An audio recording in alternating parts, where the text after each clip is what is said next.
Okay, just as a quick notice for those of you who didn't watch the end of Game 4, UT actually won 3-1 at the end of Game 4 because Rutgers was actually the school that forfeited. However, I did not know this information when I casted this game, so I casted it as if this game actually counted. It does not. It is just an exhibition match for all purposes, but I hope you enjoy anyway. Thanks for watching.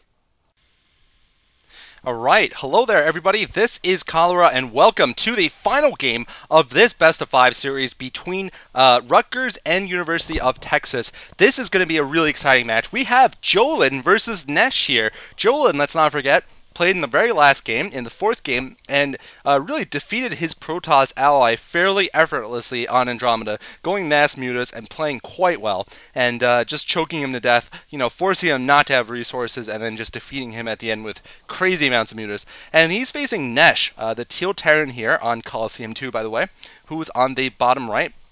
Nesh, playing for Rutgers, was the Terran player in the first game, who defeated that Protoss, who went for that sort of awkward, manly but not really manly Zealot build, and he basically just pushed down the middle of Chapeng Ryung and defeated him. So this should be a really good match here. We're looking at one good Terran versus one good Zerg, and I gotta say, the level of play in this game should be very high, so I'm definitely looking forward to it. Now, starting off, we're seeing the Zerg is actually scouting cross positions with his Overlord.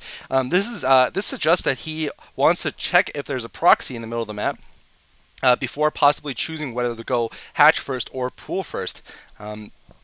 And that is certainly a smart thing to do, although that will make it, of course, make it a little more difficult for him to find the Terran's spawn location and to get a scout in.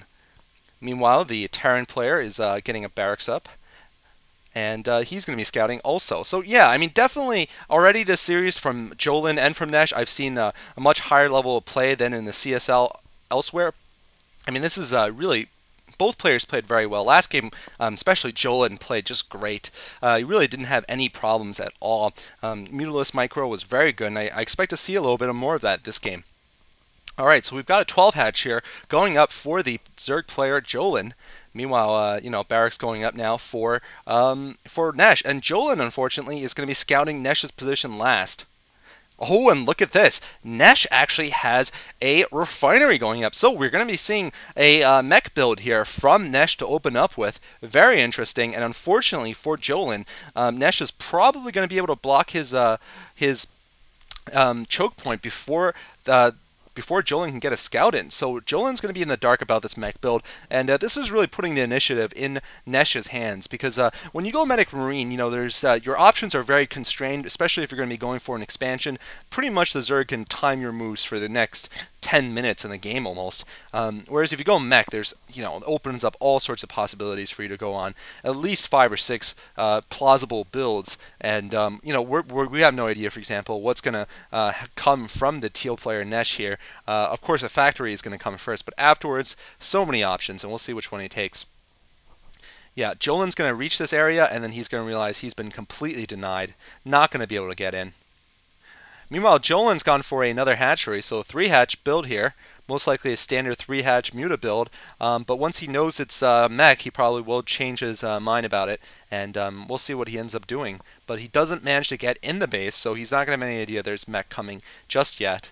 And that could lead to some troubles for him. Once this factory's done, I will be expecting to see a couple of vultures out for harassment, and there we go, first vulture being produced. Meanwhile, the SCV has seen the 3-hatch build here, going to get killed, and probably going to see a lair here with the first 100 gas. No speed being upgraded first.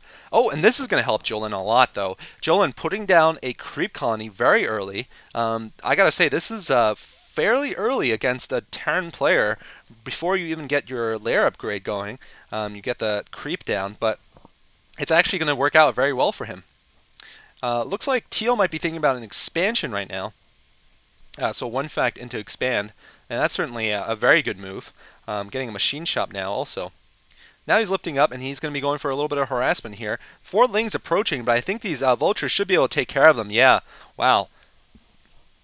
these two vultures going to run up and take out these four lings without any problem. What's in the front here for the Zerg player? He's got two Sunkens going up, and that's it. These vultures might be able to run by, and wow, look at this run by here from Nesh. Nesh loses only one vulture, and his other vulture is in. So this is going to be really bad for Jolin here. Jolin losing one drone already, and nice micro there from Nesh.